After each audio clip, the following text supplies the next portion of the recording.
is River Day, and right at this moment we've ended the sessions and we've just looked at all the fish and other aquatic critters that they found, and they're announcing the winners of the SOAR Olympics, we call them.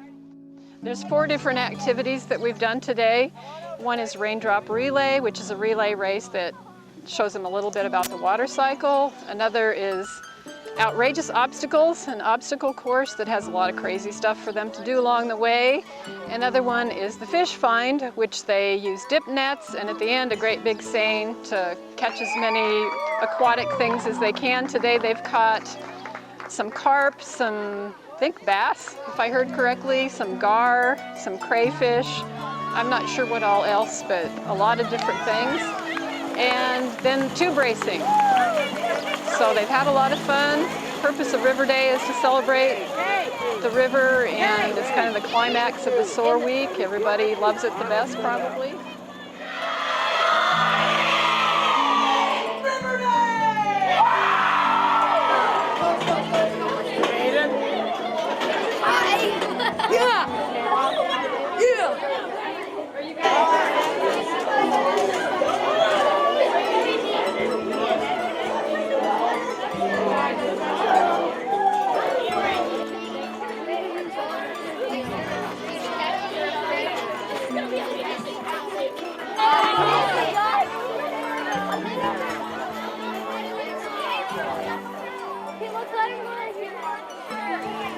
We're going to do our silent minute, and notice we have somebody doing a video, so this is our chance to do a great silent minute.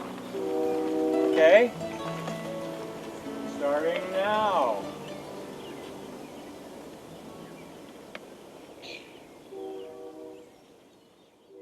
I am an ornithologist, study birds, and I just have a couple questions for you. What makes a bird unique from other groups of animals? What kind of traits do they have that separates them from, say, the reptiles or mammals? And I use these, they're called mist nets, and I'll show you them here in a little bit. They're a tool that we use to capture birds so that we can place bands on them. And bird banding has been going on in this country for quite a long time now. And there's a lot of information that we can learn about birds through the process of banding. There's about 130 species of birds that actually nest in Nebraska and in this area.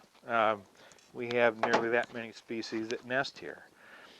Okay, now if I can carefully, I just have one in this You can find these birds, well, I caught it in this type of habitat, but they're also really common in most country roads where you have little clumps of shrubs or plum thickets along the roadside.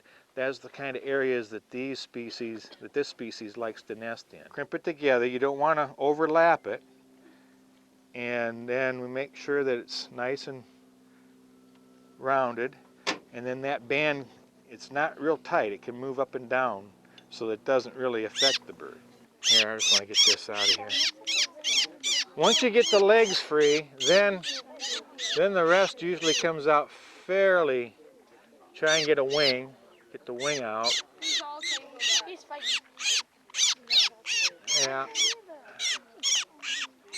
There's one, two, now we get the head. And so most of the birds that are recaptured or reported, most of the bands that are reported are from, you know, banders that capture them. Okay, here we go. Okay. I'm just going to let this one go, and hopefully it won't get tangled up again. So we'll just go ahead like this and let it go.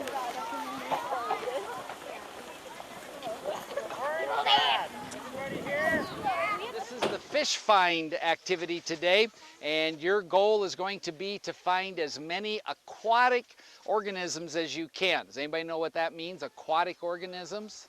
Fish and plants and stuff? Things that live in water, right? Okay, that's what aquatic is. So we're looking for fish, like she mentioned. What else lives in this water? Crayfish, tadpoles. Yeah, it can be all kinds of bugs. Okay, frogs. Frogs count? Yeah. How about toads? No. Nope, down to toads. Water spiders, yes, but not other kinds. everything you catch is going to be worth 1 point. However, Bill and I have the right to, with our judgment, decide that if there's something really different or something a little bit bigger than usual, that we can give you bonus points for that. Okay, so sometimes, like this last set, we had some gar that were about this big that we gave them a couple points for. One group caught a bass that was about this long. They got 5 points for that. He's in the bucket. You'll see it later when we do the fish release. So if you happen to catch something bigger, we can give you extra points for that. Okay.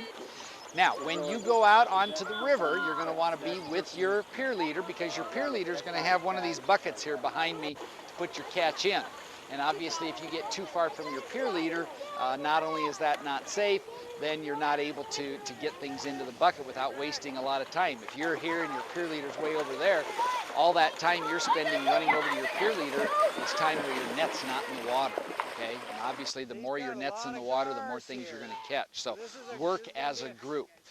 Where you go is up to you, but I would really encourage you to work the shorelines. That's where people usually catch the most stuff. That shoreline over there has lots of vegetation on it. This little island here, you can work either side of it. Same way with this island, you can go either side there, or there's a stream on the other side you can see there. You can go over to that vegetation. Now, I don't want everybody's hands in this bucket because the fish are going to be stressed enough. So just watch the fish on the surface. Don't dip your hands in the bucket. That's the scoring part, but just for fun, we're going to see if we can catch a few fish in a seine. Okay, back here behind JT, we brought a big seine out. Here's how this is going to work. Bill and I are going to hold the seine across this stream over here at the end of the island. What you guys are going to do is you're going to walk up to this side.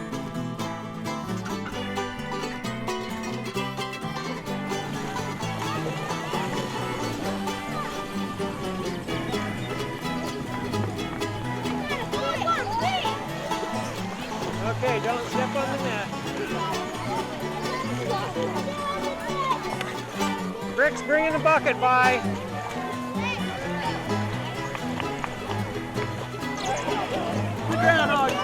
Drowning.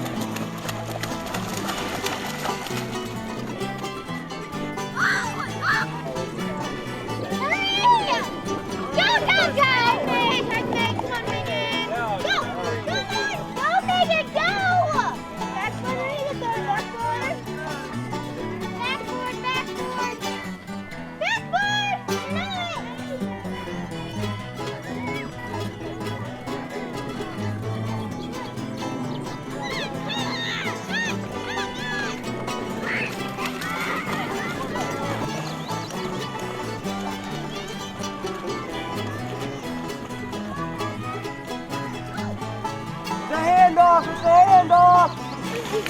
Hand it, do not throw it. Hand it only. No.